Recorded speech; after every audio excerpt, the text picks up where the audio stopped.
Hello and welcome to the Album Man, and today it is time for the second CDs and vinyl I bought recently for 2014. So of course this is going to cover the month of February. Now not many vinyls, only one, but it's a very interesting vinyl, and then quite a few CDs. So yeah, quite a bit in this episode, so let's get started with the one vinyl. Now, let me tell you a few things about this release before I show you it. It's a 2014 release. It's a metal album. And it's probably a release that a lot of you wouldn't have expected me to buy, let alone buy it on vinyl. Okay, as I said, this is a 2014 release. Now, previous to this point, the latest vinyl LP I've had was from 1990. I think it was a Gun album from 1990. So this is my first experience of 180 gram modern vinyl, and an album you probably wouldn't have expected me to buy. Are you ready? Behemoth's The Satanist. Yes, I am the proud owner of Behemoth's The Satanist on vinyl.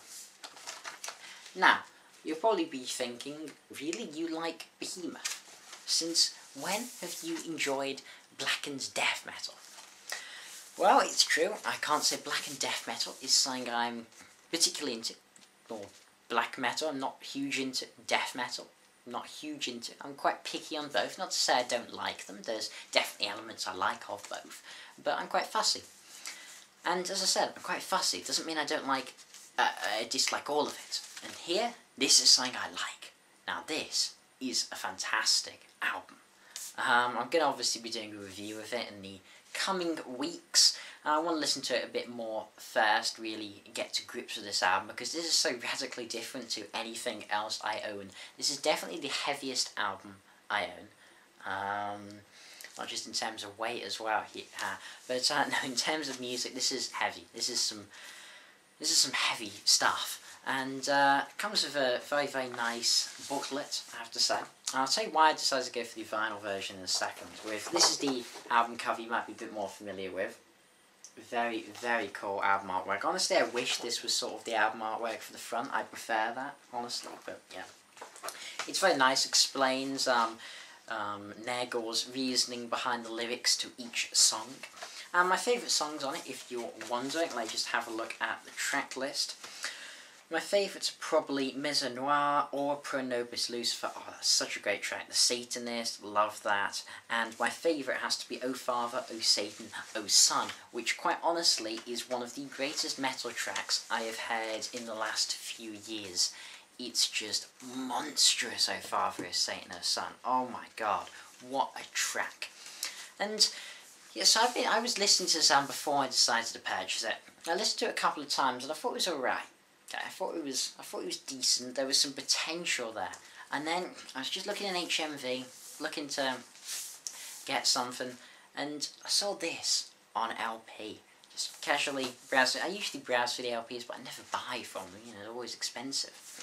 I don't know, some form of just whim, just edge was just like, yeah, this looks cool. I mean, yeah, let's just go for it. Just take the risk. I'm not the type of person who usually takes risks when it comes to buying stuff. I'm the type of person who, if I see an album for £2, even if I want it, but I'm only willing to pay £1 for it, I would just wait until I see it for £1. I'm quite fussy like that, hence why I managed to get so much in these episodes, because I am a bit of a scrimper. But this, I just decided to indulge for once, and I have to say, hearing it on vinyl, it is just epic. I mean, it sounds fantastic on my record player. Really just phenomenal sound quality, just big at you. And the production, but I mean, the CD and the digital version definitely suffers from over-compression. There's definitely a lot of compression on that, which really hampers the production, but on vinyl it's not as apparent, which makes the experience better. And yet, even though this is some harsh death metal, I find Nergal's vocals, compared to other vocalists in the genre, he's easy to understand. I mean, you can actually make out what the bloody hell he's saying. I mean, not all the time, this is death metal, but you can make out enough of what he's saying. And, you know, it has lyrics in the booklet, even if they are written in calligraphy, which isn't exactly easy to read. Still, you can hear what he's actually saying. And think about it, it's not just straight up all that brutal death metal. Yes, there are a couple of songs which are more straight up, like what's it called? Fior Divinus, for example. Of course, you know, so I'm not going to go into too much detail, so we'll be reviewing it. But yeah, it just manages to have more of an atmosphere to it. It's just, it's awesome. As I said, going too much into detail, I'll go more detail in my full review, but really enjoying the album. Album of the Year contender? Quite possibly. Let's get into the CDs. So firstly, we have the oh-so-called signed copy of Blackstone Cherry's The Whip Poor Will. So I recently saw Blackstone Cherry about a week ago, and they were fantastic live. And this album, Whip Poor Will, their 2012 album, has just been released in the UK officially, and there was a limited edition from Earache, which came signed, and with a couple of bonus tracks, Countryside of Life, Pretty Little Lie Live, and 6 Ways to Sunday Live. So it's like, I couldn't resist. I love this album. I knew about it before it came out in the UK. I knew about it when it was out in the US. Fantastic Southern rock. You like Southern rock, you like Skynyrd, ZZ Top, there's another band that I'm trying to, Molly Hatchet as well. Things like that, you'll love this. Killer, killer stuff. Another sort of whim, a bit of a cheaper one than Behemoth, I have to say, and one that it could grow on me, but I don't know, because I saw this for sale for $5 at an HMV, and it was just like, yeah, let's just go for this. Between the Buried and Me, Parallax 2 Future Sequence. Now, some of you follow me a while, you may remember the Q&A, we weren't, but I was asked a question, what are some bands that I would really like to get into, but haven't been able to?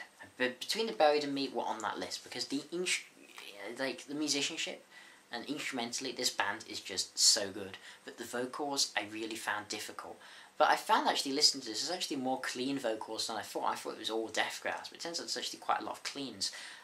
It's a tough album, this one. It's tough. I think I may be able to get into it. It could be like a Kid A. I mean, I loathed Kid A when I first listened to that, and I really like the album now. But it's tough. Needs some more listens. I've only listened to it, I think, twice, which isn't enough. Maybe by the 5th, 6th listen, it'll click. I don't know. If it doesn't, oh well, you know. It's a bit of fun to try it, you know, it was worth for the risk, so who knows. Now this was another thing on sale for $5 from HMV. It definitely wasn't a risk, I can tell you that.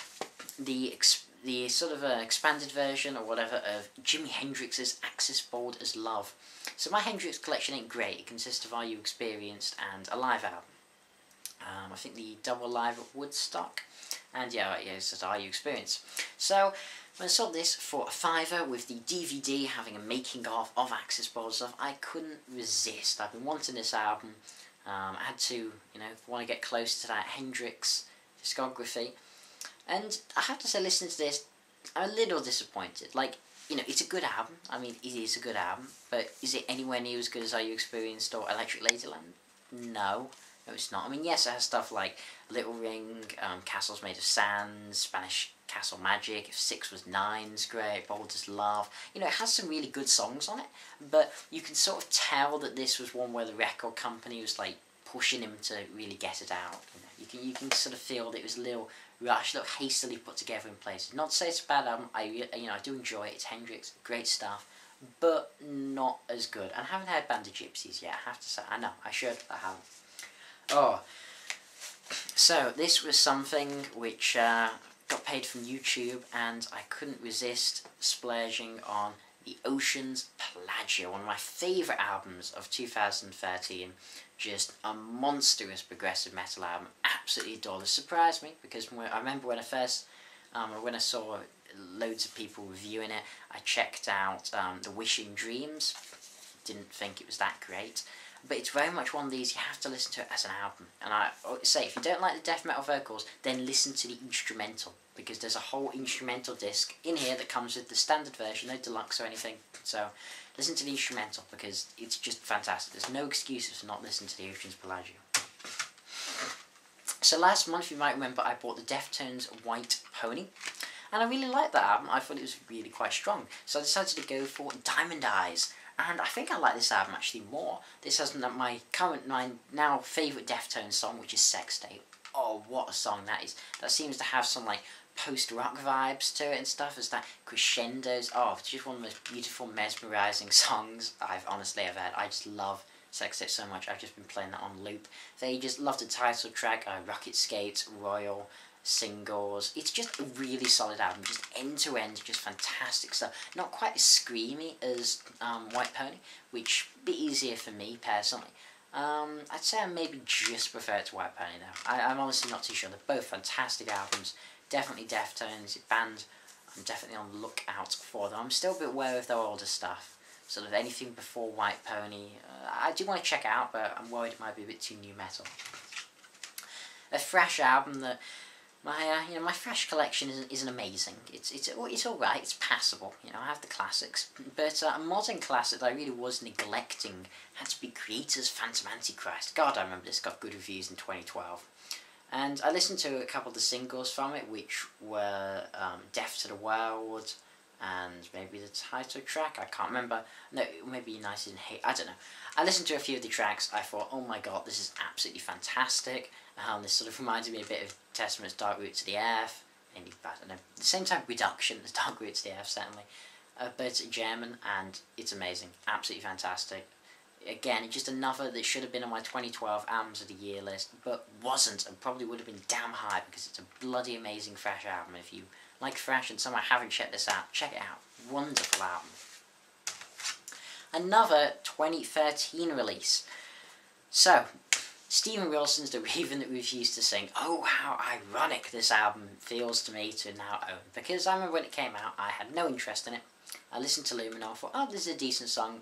Didn't listen to the rest of the album. Yeah. A prog fan who didn't listen to the rest of The Raven That Refused to Sing. I know. Just criminal. As, looking back in hindsight, and pretty awful, I have to admit. But now, I've redeemed. My sins have hopefully been forgiven, as I own the album and bloody adore it. End to end, stunning. What's the weak track on it? There is none.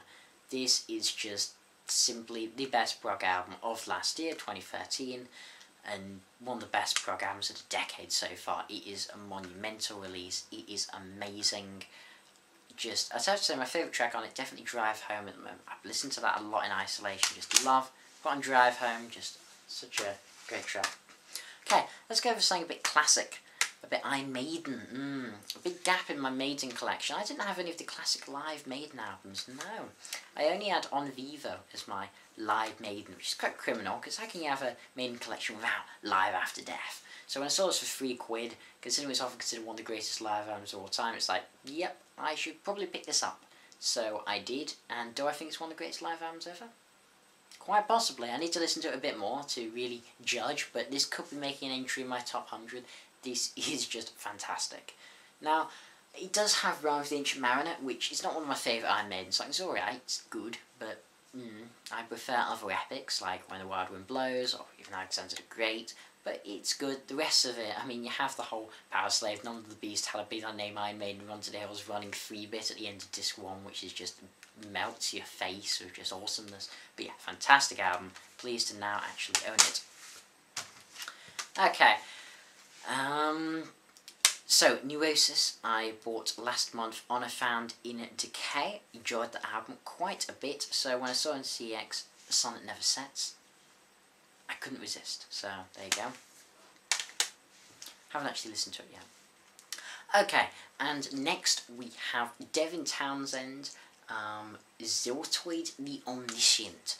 Now, this was another impulse purchase, and there's so many impulse purchases this month. It's quite amazing, actually. And weirdly, I haven't even listened to this. Sounds awful, I know, but definitely looking forward to it. I've been listening to some Devin Townsend. I was listening to the live one, Retinal Circus. Really enjoyed that. Really good stuff. So picked this up when I saw it in CX. Couldn't resist. Why I haven't listened to it yet, I'm honestly not quite sure. I suppose I must have just forgot that I had it. So yeah, that will be next on my list of stuff to listen to, no doubt about that. Completing the Metallica studio albums discography at long last. I now own all the studio albums with Reload. Do I like this album? No, not really. I like Bits, Fuel, Unforgiven 2s, has its moments. Where the Wild Things Are is, yeah. It's long, again. It's like 70 minutes, and it gets really laborious. But when it's good, it's good. When it's bad, it's really bad. Just like Load. Do I prefer this to Load? I don't know. Maybe I'd need to listen to Load again, because I've only listened to it the once, because I really didn't enjoy that album. But, you know, at least I have a full Metallica discography now, including Saint Anger. Well, okay, I don't have Lulu, but is anyone really going to count that as an album? Because I don't. 2 left, and as I'm going to Hard Rock Hell Progfest, I thought I should get a couple of the albums from the bands playing there. So, one of the headliners is the Flower Kings, so I thought the best place for the Flower Kings definitely to go was a live album. So Live on Planet Earth seemed the best choice, and yeah, it's a really good live album. The songs really come alive. I find the Flower Kings, they can be brilliant, but they can also be meandering and really kind of dull. But live, there's just a lot more energy, it's a lot more visceral, it's just great stuff, really. Yeah, I mean, things like Stardust We Are, the Flower King, particularly the last 2 tracks, just fantastic stuff. Flower King's a good band, definitely a good prog band. And lastly, but certainly not least, the Pineapple Thief or the Wars. Another one playing Hard Rock Hell Progfest, and they're probably one of the most excited about seeing there, because the Pineapple Thief are just a fantastic modern prog band. Always remind me a bit of Anathema type in places, but with some more Radiohead, like electronic influences. They're just a really, really cool band. Bruce Sword is a fantastic singer, songwriter, and he's the main guy behind this. And it's just yet another fantastic album. Is it maybe as good as their masterpiece, Somewhere He Was Missing? Not quite, but it's really good. Really, really good. And it's quite a few fans who don't like this as much. I'm honestly not quite sure why. If you're one of those, please do tell me, because what the hell, how can you be a Pineapple Thief fan that not like this album? What's there to not like about it? It's great. And if you don't know them, then check out the title track, All the Wars. It's not very proggy, but it's a great sort of, I don't know, atmospheric rocker track. Okay, so this has been TheAIbumMan. Thanks for watching. Comment, rate, subscribe, and as usual, long live rock and roll.